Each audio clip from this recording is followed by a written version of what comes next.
When the cops came for Laura, she didn't cry. She just looked at them, based on a true story. This is not a story about love.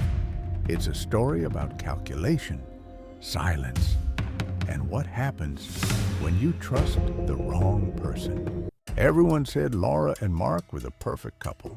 Quiet suburb, 2 kids, golden retriever. Mark worked in finance. Laura stayed home.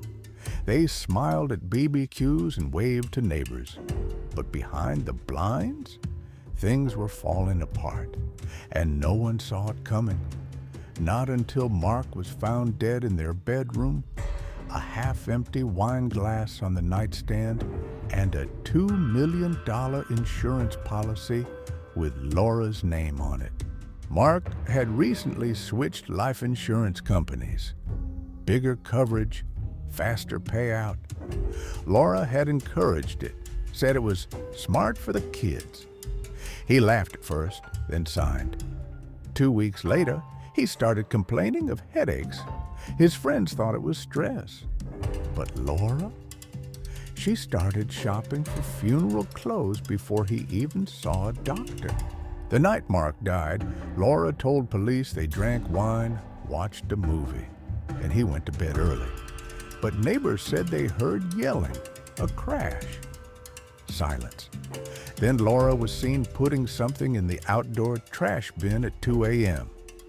She said it was old clothes. The next morning, Mark was cold. Still. Laura waited 3 hours before calling 911. Police arrived to find Laura calm, too calm. She was in a robe, sipping coffee. "It looks like a heart attack," she said before they even examined it. No tears, no panic, just a woman ready with answers. One officer later said, "I've seen grieving." That wasn't it. The medical report? No signs of heart failure, but there were traces of a sedative in Mark's blood. An autopsy was ordered. Laura resisted, said it was disrespectful, but Mark's sister pushed for it. When results came in, the town shook. The wine Mark drank had been laced, not enough to kill, but enough to knock him out. Cause of death? Asphyxiation. He hadn't just died. He'd been held down, and Laura was the only one there. Laura hired a lawyer the same day the autopsy report came out. Routine, she said. Mark's family started asking questions about the wine, the trash, the delayed call. Laura stopped answering her phone. At the funeral, she wore all black, no tears. People whispered, "She looks more relieved than broken." She sat in the front row, straight-backed, staring forward, cold as stone. Mark's sister, Claire, wasn't letting it go. She dug through his emails, credit card statements, even text messages. One thing stood out, a recent charge for flowers sent to a hotel. Claire tracked it down. The name on the booking? Emily, not Laura. The pieces started clicking. Mark had been planning to leave, but Laura found out first. Emily was a younger woman, mid-20s, waitress at a steakhouse where Mark had lunch meetings. She said he was kind, lonely, and scared. "He told me his wife would ruin him if he left," she said. "He was trying to be careful." When police interviewed her, Laura's face changed for the first time. Shocked, number, angry, as if someone had broken the script. Laura's story kept changing. First, she said Mark had no enemies. Then she blamed stress. Then the wine was his idea. But investigators noticed her inconsistencies and her spending. Within 2 weeks of Mark's death, she'd leased a luxury car, booked a spa weekend, and applied for a passport. She wasn't grieving. She was preparing for a new life. Detectives issued a warrant. Laura was arrested in her home, barefoot, wearing silk pajamas. "This is insane," she said. "I loved him." But as she was let out in cuffs, cameras flashed, the photo made the news. Wife arrested in husband's mysterious death. She didn't cry, didn't beg, just stared at the reporters as if daring them to say it out loud. Guilty. At trial, Laura pled not guilty. Her lawyers blamed a medical event and called the autopsy inconclusive. But the prosecutor had more. Surveillance footage showed Laura buying the wine, the pills, and gloves all in the same afternoon. Her face was cold, calculated.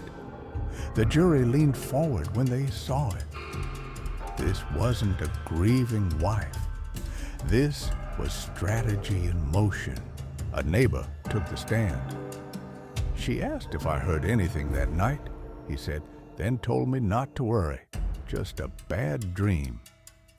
He said it didn't feel like concern, more like a warning. Another neighbor testified seeing Laura burn papers in their backyard fire pit days before the police arrived. Old receipts, Laura claimed. But no one burned receipts at midnight. Mark's will had been updated a month before his death.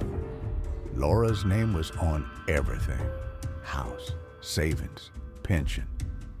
Claire testified that Mark planned to change it again, remove Laura, and start over. "He never got the chance," she said, her voice cracking.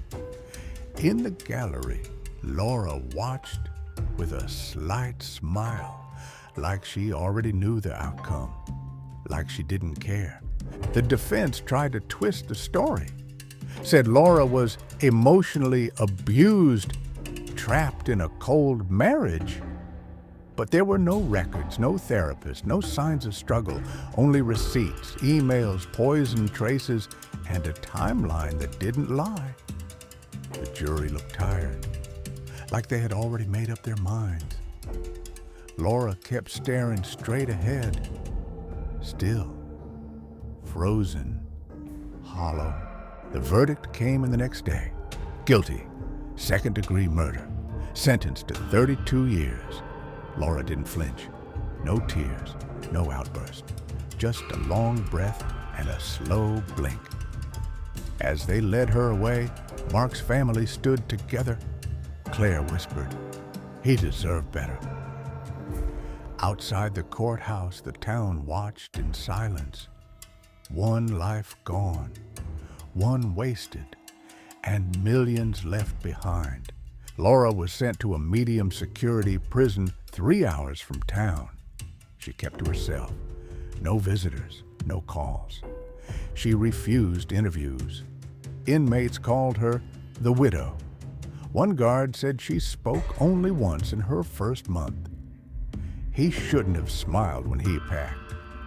No one knew what she meant, but it chilled the room. Even murderers have codes. Laura didn't seem to follow any of them. Claire took custody of the kids. They were young, too young to understand why their mother vanished. At first, they asked questions, then they stopped. Mark's parents moved in to help. The dog kept waiting at the door every evening.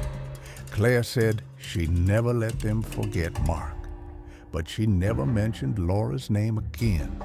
It was like she'd been erased, replaced by silence. Years passed. True crime podcasts picked up the story. Black Widow in the Suburbs, they called it. Some believed she was innocent, said Mark was cheating and maybe someone else had motive. But the facts were facts.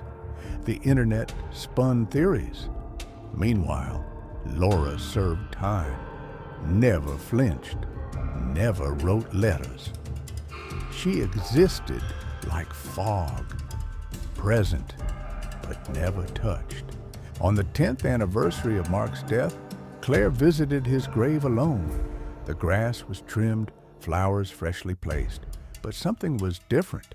A folded note sat on the stone. No signature, just 7 words. "I did it because he made me." Claire stood in silence, reading it again and again. Her hands trembled. Whether it was real or not, it felt like truth.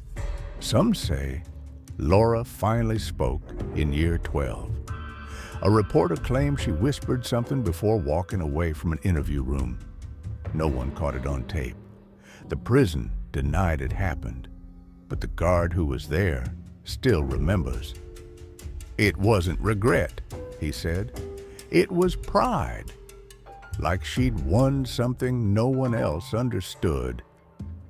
And then she smiled. Once. Just once. Claire eventually moved out of the old house. Too many memories. She sold it to a young couple who didn't know the story, or pretended not to. But neighbors never forgot. Kids whispered "murder house" when they walked by. Some said lights flickered at night. Others swore they saw a woman's shape in the window, just standing there, watching, waiting, as if guilt had found a way to stay. The children grew. They asked questions, hard ones. Did Mom really do it? Claire always paused, then said the same thing. Your father was a good man. That's what matters. But it wasn't enough. One of them stopped speaking to Claire. The other started journaling, writing what-if stories about different lives, different endings. The truth was a wound that never fully closed. In prison, Laura began painting. Abstracts mostly, reds, blacks, deep blue strokes. One canvas showed a man with no face, hands reaching toward him from behind. It sold online for $3,000 under a fake name. Art critics called it haunting. No one knew the artist was a convicted killer. And she never claimed the money. She just kept painting, as if each brush stroke was her way of speaking. One guard retired and wrote a memoir. In it, a chapter called The Quiet One was all about Laura. He described her as polite, silent, and unreadable. You couldn't get under her skin because there was nothing under it, just ice. The book hit bestseller lists. TV producers called, documentaries followed. Laura never responded. Her silence sold better than any interview. Claire watched the media circus from a distance. One night, she got an email from a blocked sender. I never meant for it to end like that. No name, no reply address, just that one sentence. She sat in silence for hours. The pain hadn't gone, just buried. Some stories don't end with justice or healing. Some end with questions that echo in quiet rooms, forever unanswered. Laura was eligible for parole in year 18, a quiet hearing. No media. She declined to attend. Her lawyer read a statement. I have no desire for freedom. I'm exactly where I should be. The board was stunned. Denial was expected, but acceptance, that unsettled everyone. Some called it guilt. Others called it control. Maybe she just didn't want to answer more questions, or maybe she liked the silence. Emily, the woman Mark had loved, moved away years ago. She changed her name, got married, had a child, but she never stopped looking over her shoulder. I never felt safe after that, she once told a friend, like I'd been too close to a fire that never really went out.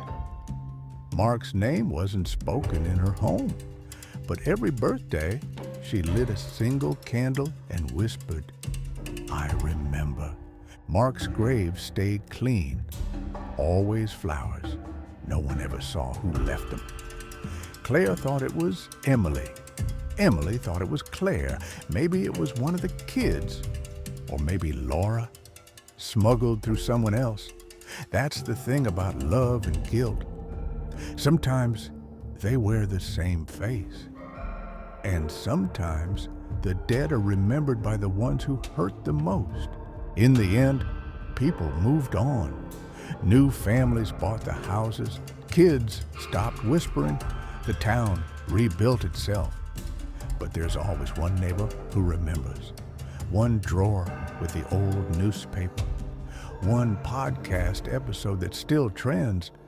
And every now and then someone says, "Remember that woman who," and stops. Because the truth never disappears. It just gets quieter. Laura died in prison at 62. Heart failure, no ceremony, no family, just a cold bed and a closed file.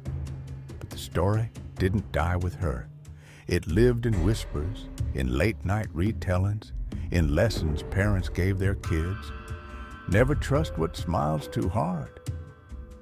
She was gone, but like all shadows, she lingered, not as a monster, not as a victim, just a name people couldn't forget.